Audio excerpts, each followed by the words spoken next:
ఎందుకు బ్రతుకున్నావు? ఎవరు బ్రతకమన్నారు? ఎవరు ఆయుష్ ఇచ్చారు? రేపు దేవుడు అడుగుతాడు,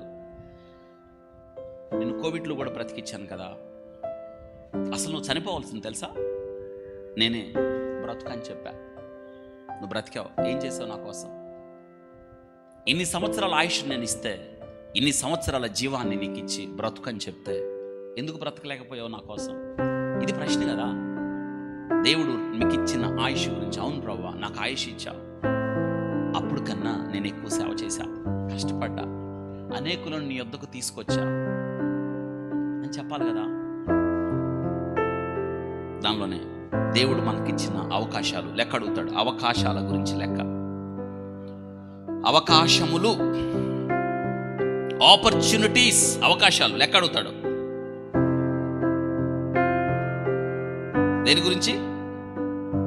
ఇప్పుడు అవకాశమా కాదా? ఏ అవకాశం? ఎవరికి లేని అవకాశం నీకు వచ్చింది. వాక్యం వినే అవకాశం నీకు వచ్చింది.